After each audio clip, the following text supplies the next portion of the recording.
Welcome to the show. I'm Jason Whitlock, and I've got the real scoop on what happened between Cam Newton and those kids at the football camp. And Lonzo Ball, I'm calling Cowherd, and I like what I see. It may be a picture at the beach, but I like what I see. Speak for yourself starts now. Little Mike Bibby, you like that look? Let me tell you something. That was a miraculous change. Bibby's son. All right, hello and welcome. We're joined now by NBA champion Eddie House and Fox NBA analyst Chris Broussard.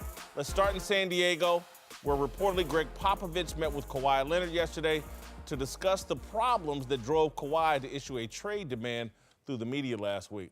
According to ESPN, Pop had spent weeks trying to set up a meeting, but Kawhi made it difficult, still angry over the team's handling of his injury last season. All right, Cowherd, last year Pop had a problem with LaMarcus Aldridge. This year he's got a big problem with Kawhi Leonard. Is all of this proof that Pop is going to have to change his coaching style? Well, he's 69 years old. Good luck to that. With a military background, Belichick's family had some military. I think this is the reality of we have two guys, really successful, piles of money, built their legacy, Pop and Belichick, and they are struggling with the new modern environment, which is players get a say too. And Pop called him out and lost his trust. And I said this when it happened 6 months ago. I said, this kid's quiet. He's nonverbal. That's why he's got his uncle as his business manager. His circle of trust is really tiny, and he does not trust Pop. And I'm going to defend Pop shockingly. As much as Pop annoys me with his political virtue signaling, I think we're moving in a direction where it's damn near impossible to coach kids. That if you do anything tough, if you challenge them in any tough way, they make so much money, they've been pampered through all of their high school and junior high and AAU careers, that it's almost impossible to coach. And so here's Greg Popovich trying some tough love, poking the bear. This is what coaches have done forever. But now I guess you have to just be in rear end kissing mode the entire time you're coaching these kids. And I think eventually that's not going to be good for the sport. I don't think Pop can make the transition.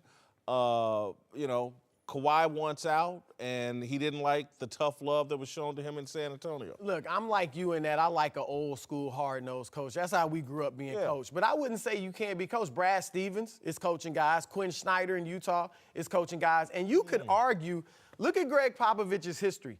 You could argue he's never really had that type of success with American stars.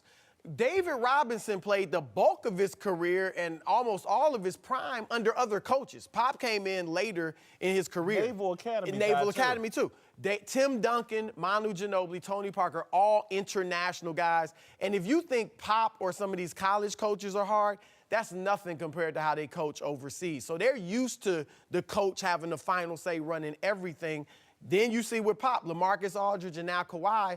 So, there's players in the past, A.Smith, Steven Jackson at times, who've had issues with Pop. So I don't know if it's ever worked with the American superstar. Well, to your point about Brad Stevens and Quinn Snyder, those are very young coaches. So they're more relatable to the millennials, to this young group. When you have old guys that are older guys stuck in their ways, this is how we coach, this is how I won championships. And you expect when you've had stars fall in line all the time, when one rocks the boat, it's you don't know how to handle it. And I think if anybody can fix it, I think Pop can. I think because he's respected. I think he's respected enough to where Kawhi will listen to him. Now, is it going to be one of those conversations he has where Kawhi's mind is already made up? He's already talked to his representation, and he's like, okay, just take the meeting so it looks good. And the whole time that Pop is talking, he's hitting him with the, right, you right. Yeah, you right, for sure. But in his mind, like, can this hurry up and get over with? We need to get out of here. I got to go get some dinner later on. I don't think you have to baby players, but I don't think you can bully them. There's a difference. Yeah, no. There's a great difference. And I thought Chris's point about Brad Stevens and Quinn Snyder, who I've known since his days at Missouri. Quinn's about 50, 51 years old, not as young as Brad Stevens. But there is like a new style of coaching that you have to be willing to embrace, that Brad Stevens and Quinn Snyder seem like they have the early lead in that. And so, that great point by Chris. Let me throw this out there. Old school, you had a high school coach bark at you. Then you went to college, and nobody was one and done. College guy barked at you. Yeah. Then you went to the NBA, and an old guy barked at you. The new culture is the AAU guy begs you to play on his team. Recruits you. Then the college guy begs you to stay for 2 years. Yep. It is a worship culture. These guys coming to the NBA, they've been worshipped since they were 8 years old. You used to have guys barking at you. So to that point, it's a different world. Hi, I'm Alexi Lawless. I used to play soccer back in the 1900s for the U.S. Now you can find me talking about soccer this summer during the World Cup on Fox. Now through July 15th, you can get daily FIFA World Cup updates from me through your Alexa-enabled device. Just say, Alexa, play the Fox Sports Flash Briefing, and you'll get the latest tournament news straight from Russia. Alexa and Alexi. Now that's a winning team. Don't forget to watch the 2018 FIFA World Cup all tournament long live on Fox and FS1. Kawhi isn't the only one wielding his power, with Texas's big man Mo Bamba refusing to work out for the Memphis Grizzlies and telling the team he don't want to play there. Bamba isn't the only top prospect trying to influence where he ends up. Jaren Jackson Jr., Luka Doncic, both refusing to give the Kings their medical records. Whitlock, bad look for the NBA. Look, I'm an Indiana Pacer fan, lifelong. I'm concerned about small market teams with this new direction the NBA is going and the players dictating where they want to play. If you're a Sacramento, if you're in Indiana, if you're Memphis, if you're Charlotte, even with Michael Jordan as the owner, you're at a decided disadvantage over the major market teams, and probably that's always been the case. But I just think it's becoming more and more pronounced. And I think eventually, 5 years down the road, we're going to be looking at two different leagues. The small market teams is going to get harder and harder and harder, and the major cities will have a decided advantage. These kids now, with the money they make and the way we talk about them in social media or whatever, they want to be in cities that matter. Well, they also want to be with teams that are well run. Yes. Like, I don't blame the player. I mean, by the way, I don't think Indiana, nobody's saying they won't play in Indiana. They've mostly been pretty well run. I look at who would want to play in Sacramento. Right. Seriously, who would want to play in Memphis right now? These players are just saying, why should I give my career to an utterly dysfunctional? I don't see a market size, I see a dysfunction issue. There are a handful of teams in this league. Boston's almost always well run. San Antonio's almost always well run. Historically, the Lakers, if they do have a problem, one of the Bus family kids. They cut a check. They cut a check. But I don't see it market size. I mean, Detroit's a big market. Doesn't appear to be very well run. Nobody wants to play there. Of little memory. This is not new. Steve Francis, Right. drafted by Vancouver, absolutely refuses to play, and he gets shipped to another team. So Wilt Chamberlain demanded a trade to the Lakers. Kareem Abdul-Jabbar demanded out of Milwaukee to the Lakers. Moses Malone, when he went to Philadelphia, that was a part of wanting out of Houston. Those are veterans you're talking about. These guys It's are not Steve Francis. I agree, but these not giving medical records. I just think this problem is going to become more and more pronounced as we move forward. I don't think it's a bad look for the NBA. It's more so a bad look for those particular teams. Because if you can't entice a young guy who's coming out of college to fulfill his dream to come play for you, and you're handing the keys to the franchise to him, and you can't get him to come, how do you expect to get anybody or ever change the way that people will look at your franchise? DeAndre Ayton, he just worked out for the Suns, nobody else. I mean, you pretty much know where you're going to go. These top 5, top 7 guys, they know where they're going to go, and they're not going to go work out for any other team. And most of these workouts, by the way, are individual workouts. They're one-on-none. So you're really not getting a real feel at the workout. All you're doing is looking at measurables. You're seeing how good his feet are, but you're not getting a real feel how he could play in a simulated game situation. Kobe refused to work out for the New Jersey Nets. Then they said, we're going to draft you anyway, and he threatened not to play. So he scared John Calipari into not drafting him. The rest is history. So my point is that this is just not new. And the bottom line is if you still like a guy and you haven't worked him out, you can still draft him, and he's going to have to play for you. I don't think you could do what Steve Francis did nowadays. And so you got 4 years with him on the rookie scale. He's going to have to ball for you. By the way, let me just say this, and I don't want to get too off topic, but this is why we don't need any more teams in professional sports in America. I think after about 1990, we started making stuff up. It's not like the NBA needed Charlotte, right? They had big college sports. All these owners, they love expansion teams because you got to pay them an expansion fee. What we have now is diluted leagues Well, don't blame the players if they don't want to go to markets in the middle of nowhere. I think you make a fair point because, and I'll even expand your point. Once you start expanding your league, you're creating more front office jobs, more head coaching jobs, and maybe you don't have the talent That's right. to fill those spaces so you can be ran in a competent fashion. There's only so many Quinn Snyders, Brad Stevens That's right. in the league. There's only so many Daryl Morey's, if you want to call him a great exec, or Jerry West in the league, and you expand, and now you got... The league is diluted. Yes. It's diluted. Not just on the court, right. off the court as well. Cities, no, there's That's no a great question. point. That's a great point. And to that, I just said DeAndre Ayton is not going to – he didn't work out for anybody else except the Suns. So if the Suns don't take DeAndre Ayton, you telling me that Memphis ain't going to grab him? They're going to snatch him up instantly. It doesn't matter about not showing up, especially if you're locked in to be a top 5 pick. It really doesn't matter.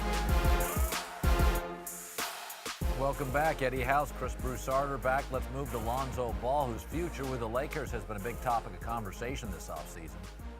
Now it looks like Lonzo's trying to prove that despite his recent rap battle with Kyle Kuzma, he might be taking his career more seriously, posting a pic on Instagram showing formerly slight point guard now is beefed up. Oh my God, look at that. He's Looks swole. bigger than LiAngelo. Look how much taller he is. I mean, So Whitlock, does this give you any hope for Lonzo's future? Look at how big, look at that. it's incredible. Look, it proves that he's desperate, and it proves. And look, desperation can be a good thing. I'm not. He's certainly doing something in the weight room. I'm not sure though how this improves his shot. Now, I think it improves him as a safety, a free safety in the NFL. But I don't know if this improves his shot. I don't know if this makes him quicker on defense. Oh, come on, you can't, a stronger athlete's a better athlete. It depends on, there's different kinds of strength. There's a basketball strength, and there's a strength for football and contact sports.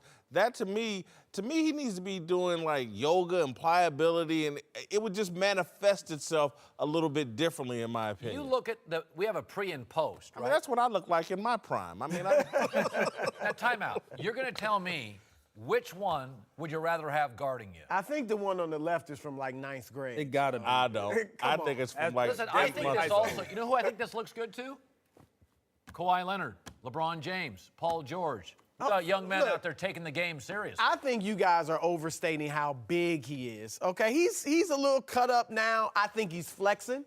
I think he's purposely flexing. You know, like all guys do when they take pictures. Put a couple pounds on. Yeah, it's gonna help him. muscle. I mean, and you know, look, back in the day they used to think weightlifting was bad for your shot and all that, but now they recognize it's actually good for your shot. So I don't think this is gonna hurt him. I like to see it. It shows that he's not spending all of his time writing rhymes. So I'm happy with it. I like it too. What it does to me, it shows dedication to his craft. You know, he had to get back in the lab. He had to see, you know what? It's not only because when you get better in the summer, it's not only your jump shot or the things that you think you have deficiencies. It's other. You got to work on your body as well. He has a year of the NBA behind him. He has been injured, so he's like, hey, let me work on my body, make sure it's right. I wasn't strong enough, but he's going to continue to work on his jump shot while he's in there. Believe that. His free throw game, his handles, watching film is also going to help him in positioning and getting better defensively. But I think it shows professionalism to me. Like, hey, I'm taking this serious. I need to work on my body to be better. He's 6 months from looking like Mike Bibby's offspring. And is Mike Bibby's jumper more wet today because he's all I swole saw a up video and of him prison swole? sinking a No, bunch of threes. his jumper's been wet. Okay, but that doesn't, that again. doesn't even look like a basketball player. He looks like a But he can That's still the he can still go out there and path play, though. Y'all don't get it twisted. He can get That's- out there and get down. Look like getting ready for MMA. Eddie, I'm being for a shooter and for any basketball player, not all muscle is good muscle. Not all of it helps your game. You can't be out there lifting like and looking like a football player. Show me the great shooter or basketball player that looks like a football Well, player. I'll tell you what, I've seen Mike shooting recently just because he's getting ready for the Talking big about Lonzo. Okay, you talking about Lonzo. Well, he's going to have to get it together. What about LeBron? LeBron can shoot, and he got Yeah. body like This he is- got body like a Now we football just compared player. him to LeBron. No, I This didn't. I'm is- talking about his body and This his is weightlifting not Ball regimen. State 1991 or 87, whenever you played there. Look, What did them hoopers when look I like? played, they used to say you couldn't do curls because it was going to mess up your jump shot. He's going to be fine. And again, he's not that burly. He's cut up. He's got a little Guys, muscle to him. That's good. Forget the shot for a second. A lot of guys come in this league can't shoot. Ray Allen didn't shoot like that first year in the league. My biggest knock on Lonzo, First year in the league, he was way more athletic. He was dunking on people, could Ray shoot, Allen. though. Yeah, Ray can't Not hit like and he could at the Don't end. compare Ray Allen and Right, Lonzo and not Ball. that jump shot. One of my biggest knocks on Lonzo, when he came into this league, I said, he's not very athletic. That's what an athlete looks like. He looks like an athlete now. He He looks like a safety. You're exactly right. Right. By the way, show me the NBA point guard that looks like that. Dwayne Wade was built like a safety. Dwayne Wade was cut. I'm telling you, I didn't like his look. Now we compared him to Dwayne Wade. Well, God, every guy time we mentioned. say something, you say we're comparing them to him. No, we're We just giving you just did. examples. Now, this could work. We're not saying that he's Dwayne Wade or he's exactly like that. You got to give him credit for going into the lab and putting in the work because he has to put in work to come out looking like Jason that. Kidd ever look like that? That's who Jason Kidd was already was a big, size- though. we compared Kidd was a Big size never guy. looked like Oh, that. you comparing Jason Jay looked Kidd like to him? Yeah, right. Jay That's looked who everybody was comparing him to. But Jay Kidd's body was like that when he was in high school. Jason had that body, like Jimmy. Jimmy had that burly body Jim in Jackson. high school. Some have him and some don't. He don't, but he's working on it. Can't be mad at that. I like it. I like it too. I like it a lot. All right, welcome back. We're joined now by Super Bowl champ Mark Schlereth and former Pro Bowler T.J. Houshmandzadeh. Let's move to Tom Brady, whose unusual offseason continues. In a wide-ranging interview with Oprah this week, Brady acknowledged that his playing days will be coming to an end sooner rather than later. But when ESPN posted his quote about it on Instagram, Brady responded in the comments, writing simply, Cuente cinco, which is Spanish for 45. Meanwhile, Bill Belichick's future is also uncertain, with rumors swirling that Josh McDaniels is now the Patriots coach in waiting. Cowherd, who do you think will last longer, Brady or Belichick? I just want you to say that Yeah. Spanish. L45 is how I say that in Spanish. L45. Cuente y cinco. Yeah, don't. No. I will say this. Just because of nutrition and what you can do to your body, I think 41 is the new 37 or 36. It's like LeBron James, 15th year. His body, it's the new 11th year. So I look at Brady. He was the MVP last year. And he had 500 yards in the Super Bowl last year. We're getting caught up on 41. But you're seeing marathoners, Olympians, all athletes, they play longer. Tom created his own diet, you know? So, like, I look at Tom and we're caught up on this 41 thing. Look at him when he talks to Oprah. Does he look 41? He looks 36. He looks 34. My issue isn't as much age as it is, I think this offseason we're seeing a level of unhappiness and frustration from Brady that's new, and that could lead him to walking away. But the more this offseason is played out, the more I believe the frustration, the pushback against Belichick is because Belichick's on his way out.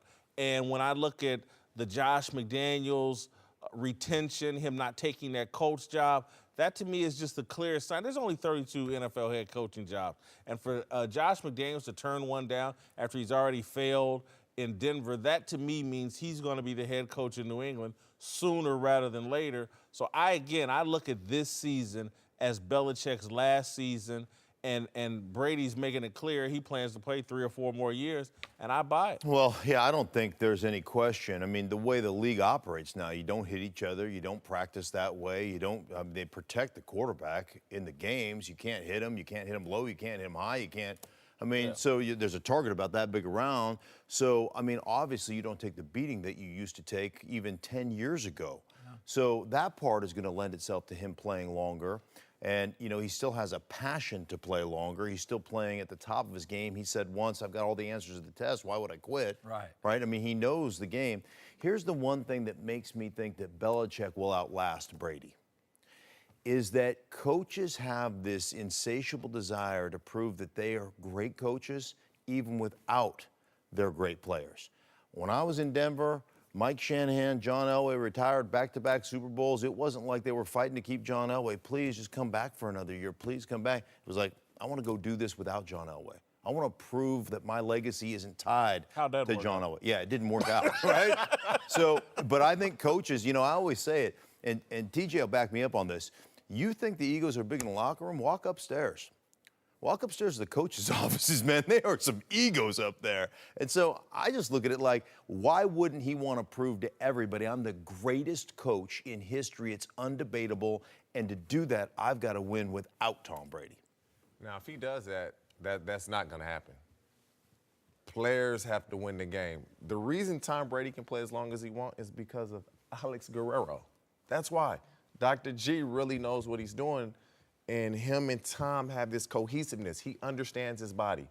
Alex is all about pliability and keeping muscles loose but strong. You want your muscles to be like titanium.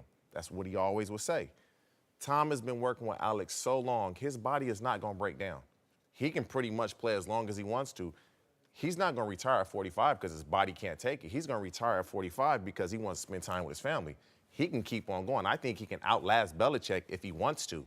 If he wishes to play longer than Belichick coaches, he's going to do that. Because if Belichick tries to coach without Brady, it's going downhill fast. You know, the other thing is, you said it, I think, sometimes rules change in sports or a culture changes and it helps people. For instance, NBA's become very much a three-point league. Sure. That extends the career of a shooter who may not be athletic. Curry can play forever, right? In the NFL, it's a bubble screen league. The quarterbacks now, by the way, Breeze is 39. He looks like he's got 5 years left. You don't sit in the pocket. Go look at the old NFL films. Quarterbacks, 7-step. I mean, bullseye. Tom is the ball's out of his hands. Man, we were 7-stepping when I was playing. Right. So I think I used to get mad if we chart the first 15 plays, right? Yes. You chart the first 15 plays. If we had more than 2 7-step drops, man, I'd be cussing out the offensive coordinator. I'm like, what are you doing making this? They don't even throw 7-step drops hardly ever. I want to go to Mark's point, which I thought was fascinating about Belichick wanting to prove he can win without Tom Brady. I don't think he needs that for his resume, but I think Mark's point is he may need it for his ego. Right. That I can win without Brady. And maybe that's why Belichick is a little upset because he had it laid out with Garoppolo. He was going to win without Brady with Garoppolo. Right. Now with no Garoppolo and, you know, what is the plan after Tom Brady? I don't think he'll have that opportunity. I, again, will go back to I think Brady will outlast him. They stole the Garoppolo thing from him again. If he can find that lightning in a bottle again, I can't remember. Did they draft a quarterback in this year's draft? I'm not sure if I don't know. They always seem to draft a quarterback. I think they did the last round, the kid from LSU or something. But Danny Etling. Yeah. Hell, if he can find another Jacoby Brissett, again, I would be shocked. Because, you know, I think he's a workable quarterback in the NFL. So I think that opportunity's been stolen from him, Mark.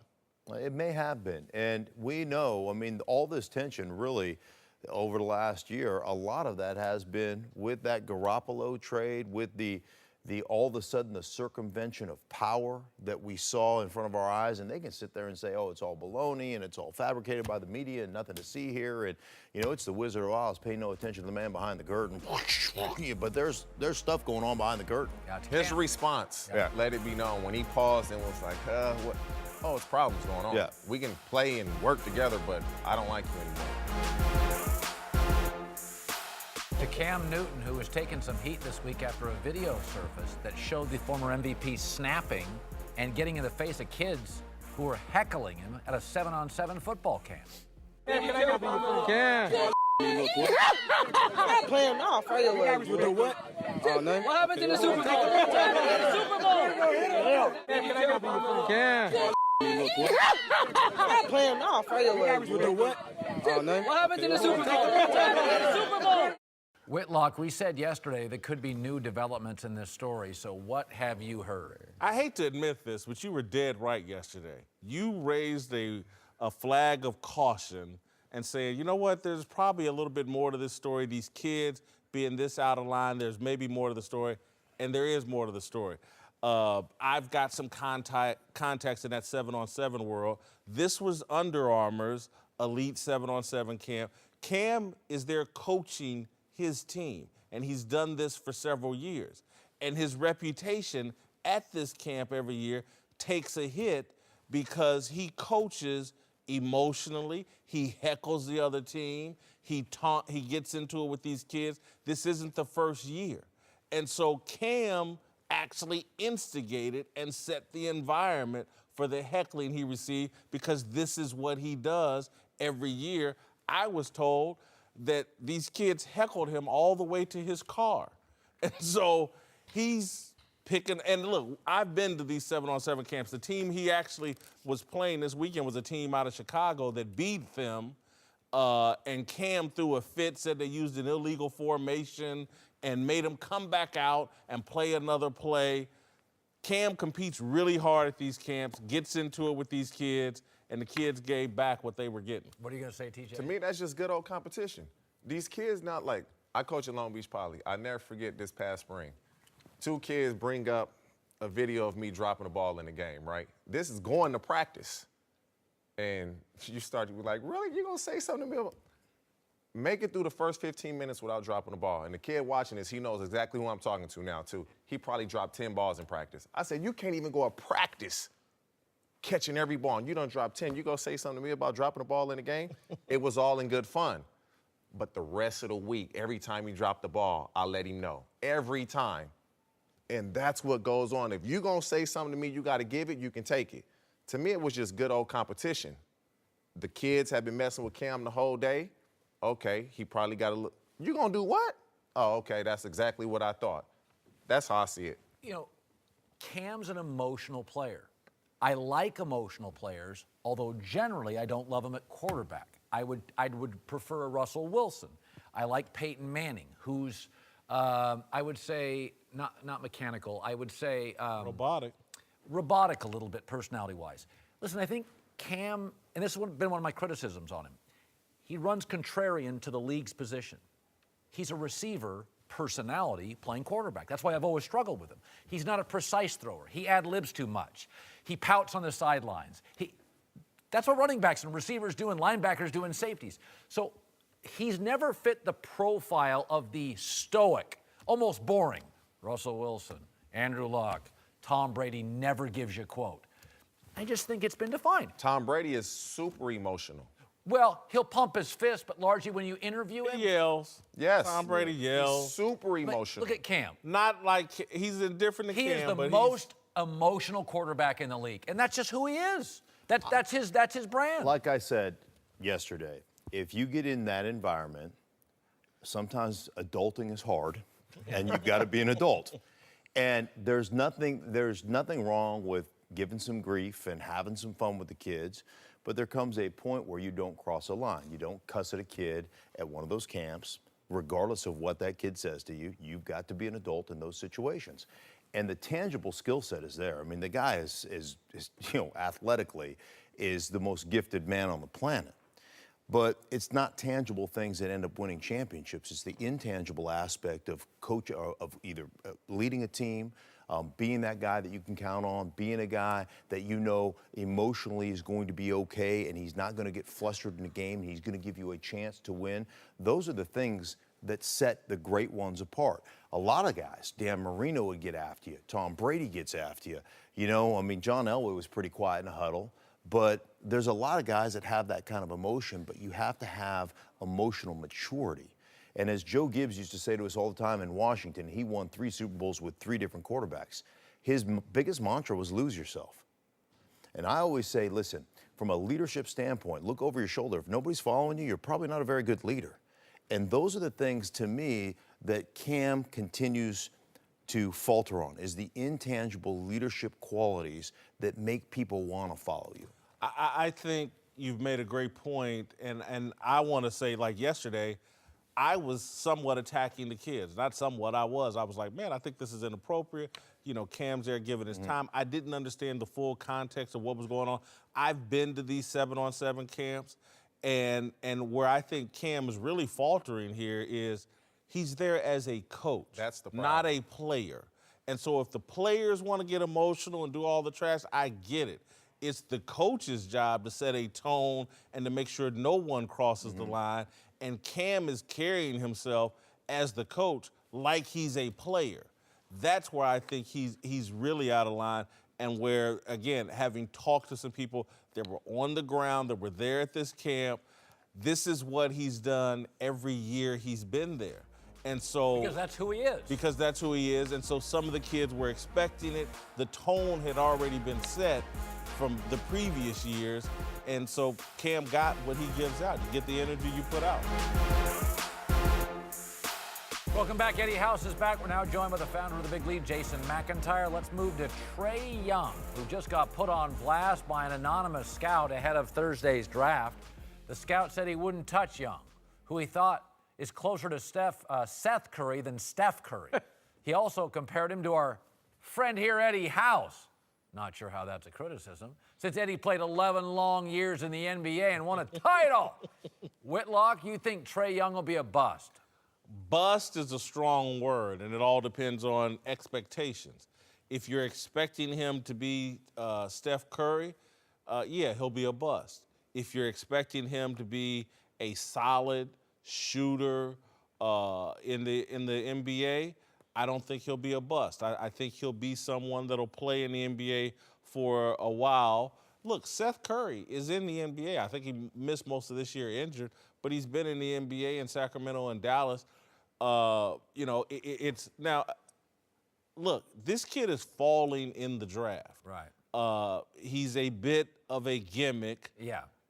But I'm not, I think it all depends on the system and who he plays with. Is he surrounded with other shooters and he's got space?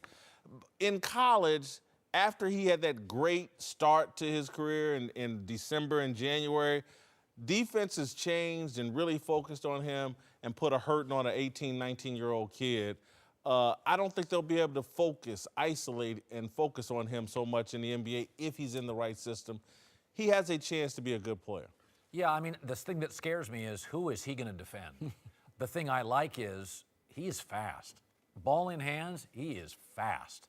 Maybe not John Wall fast, but he is fast. So I don't see him as a bust.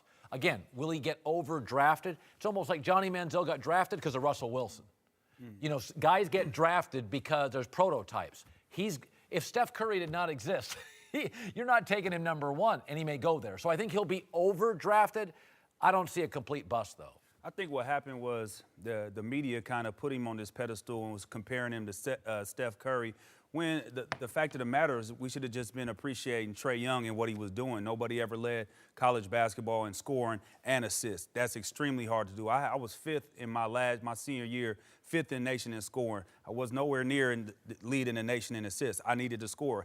He carried so much of the offensive burden on his back. He had to do everything, and he did get wore down, and teams did adjust. And to your point, in the NBA, depending on the system he gets in, the coaching, the teachers that are going to be around him, and the other players, I think he'll be able to thrive if he's in the right system. I still think that he's a really, really good passer.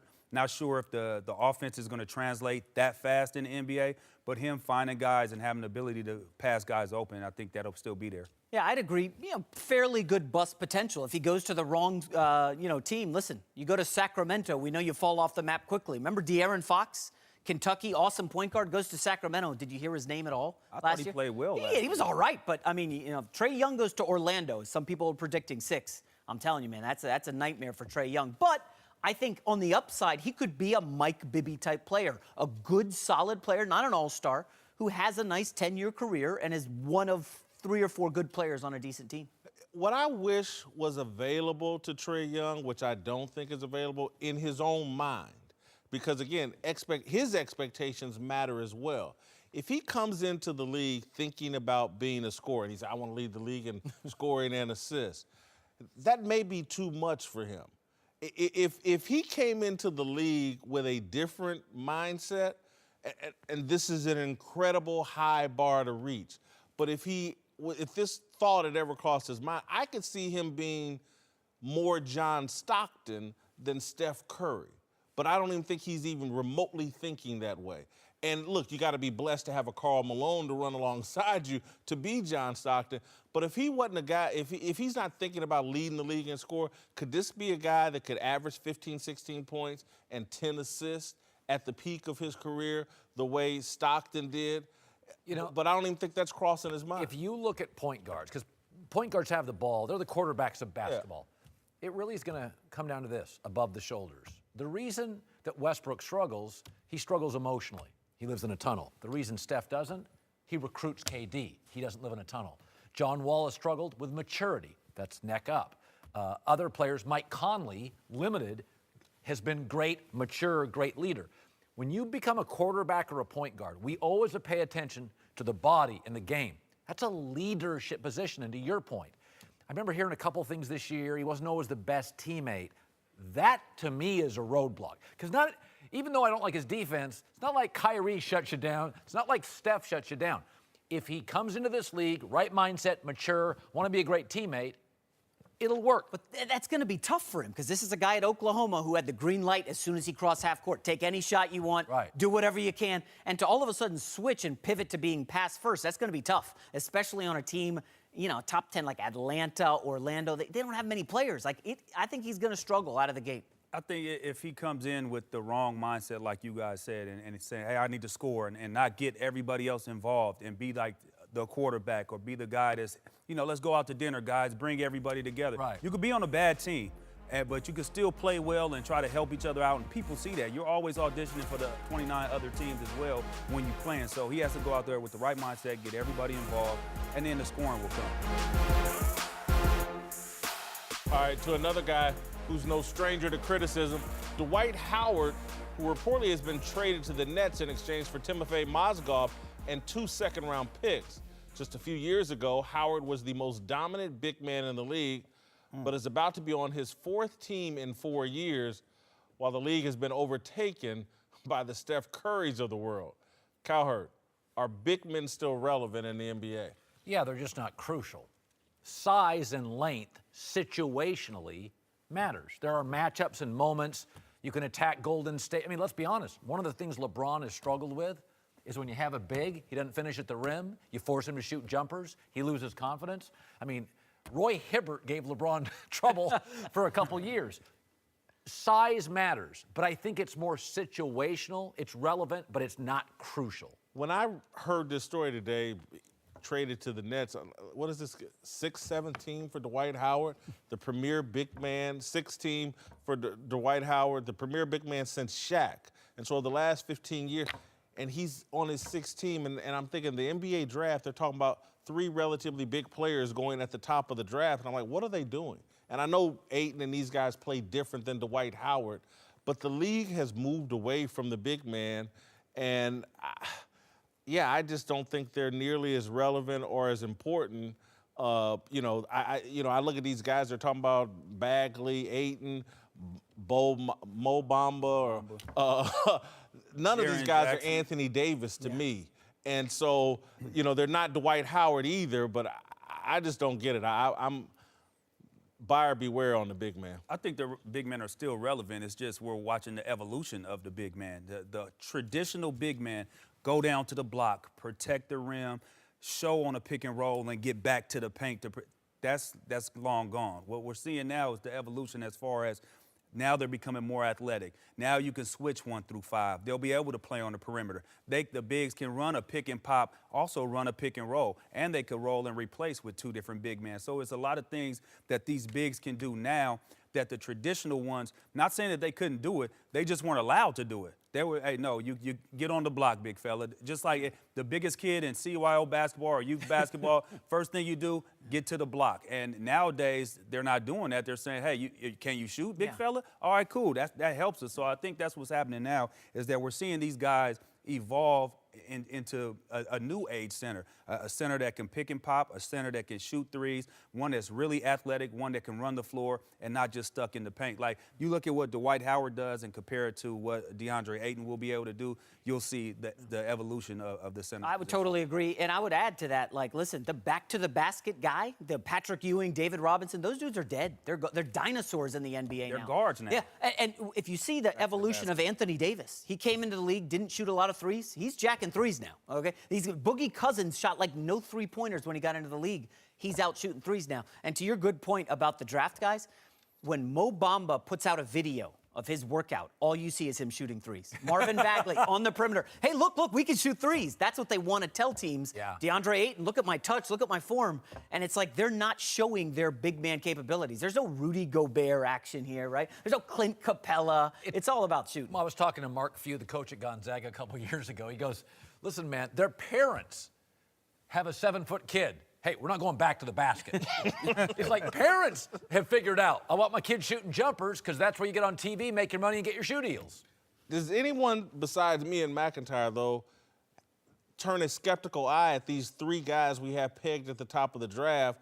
Because I just don't, do they matter in terms of winning championships? The only guy I think, Marvin Bagley at Duke to me, is the only guy I watch in this draft, and I'm like, that guy feels like a great player and a great team. He's the only one I've seen. But I don't think he's going to be on a great team. Well, no, not Obviously, initially. He's going to be on a pretty bad team. Same thing. I've seen them all. I cover college basketball with XM Radio, and I've seen Ayton with the Pac-12 network as well, up close and personal, live, and he is going to be a factor in this league. I don't think you can go wrong with either Ayton or Bagley. If you was to pick either one, it's depending on what do you want out of that. You know, what kind of player do you want? Do you want a guy that can run the floor or not?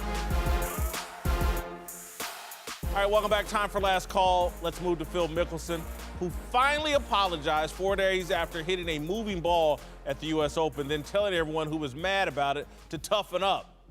Cowherd, did Phil need to say he was sorry for this? No, but he got pressure from all the rigid golf purists, and this is what golf is. It's no fun. I mean, that 4 seconds. Oh, that's fun. Cheating is fun. Disrespecting the game is fun. That's what that was. Cheating is when cheating is doing something that I can't see. That's not cheating. Well, he disrespected the game. Oh, that's disrespected. He needed to apologize. Phil, good job. I wish he would have thrown his club and swore and done that. All right, to the World Cup, where Ronaldo has been incredible so far, scoring his 4th goal of the tournament in Portugal's 1-0 win over Morocco. Cowherd, would you rather have Ronaldo's looks or talent? Talent.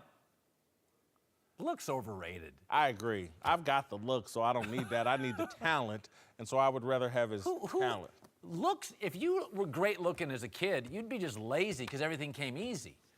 That's talent, true. Ugly and talent has gotten me a long way. Yeah, talent can make you look good, actually. You know, LeBron ain't a very good-looking guy, but he's so talented no one cares.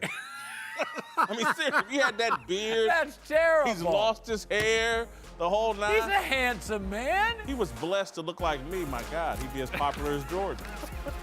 All right, we'll see you tomorrow.